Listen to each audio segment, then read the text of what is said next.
Welcome to the Hunt Performance YouTube channel. Make sure you like and subscribe for more videos related to health and human performance. The subject of today's video is going to be this article titled Development of Maximal Dynamic Strength During Concurrent Resistance and Endurance Training in Untrained, Moderately Trained, and Trained Individuals.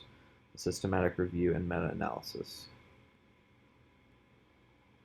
Now basically what this article talks about is both your strength and endurance training.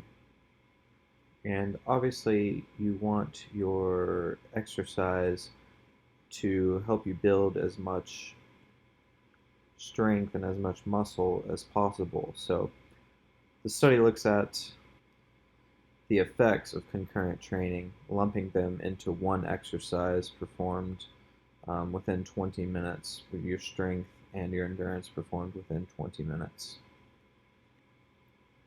So we'll start with an overview.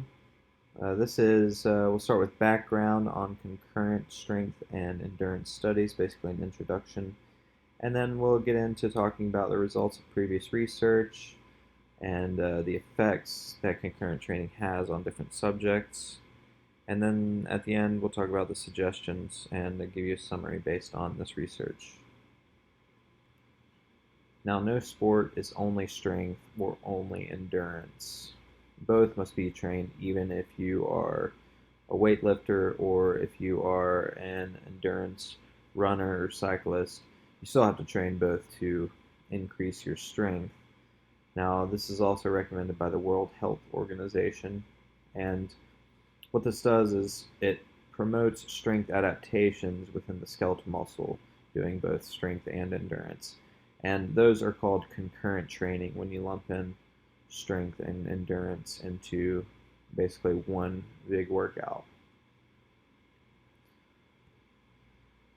Previous studies over concurrent exercise show conflicting results, but this study that we're looking at here aims to review the previous studies and compile and analyze their results.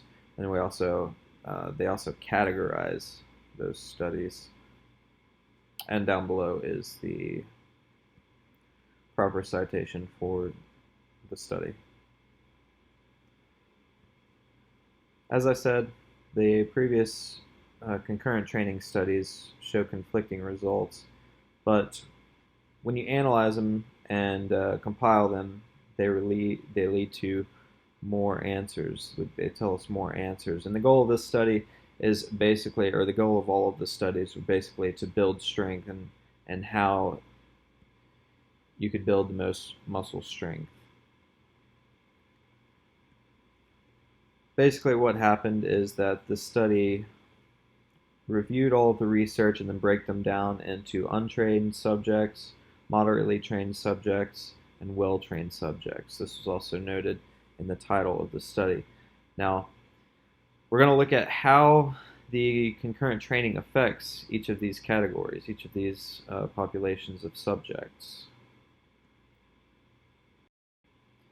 Now, actually, strength increases when you're doing concurrent training, so back-to-back strength, then endurance. It increases in untrained subjects.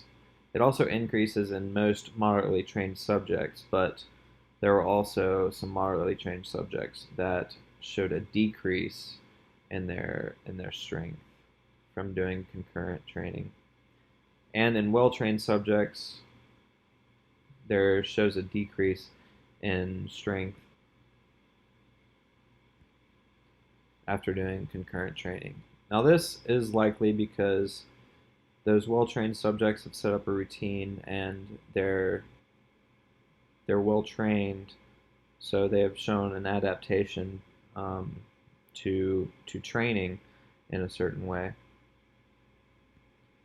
So those well-trained subjects showed a decrease in strength if they were doing their concurrent training back-to-back within 20 minutes of each other. Now the big part about this is the recovery period. So something I haven't quite mentioned, because concurrent training is back-to-back, lumping strength into the same exercise as endurance. Now that does not have a recovery period in the middle. Now this recovery period is important for strength development, and what is shown here in the well-trained subjects and some of the moderately trained subjects is this interference effect, which is stronger in those well-trained athletes. And if you don't have that 2-hour minimum between sessions, it starts to hinder you. The muscle building isn't as much if you go straight to endurance after your strength. So in a summary, depending on what category you belong to, whether it's untrained, moderately, or well-trained, concurrent training recommendations differ, as I showed earlier. So if you're a moderately to well-trained athlete, you should probably space your strength and endurance out 2 hours for those maximum results, and have some recovery time where you're stretching, where you're just relaxing, letting that muscle build on its own, and then going out for, after your strength, going out for your endurance run or bike. Thanks for checking out this Hum Performance video. Hopefully you use this knowledge to perform better from here on out. If you do, make sure you like and subscribe for more.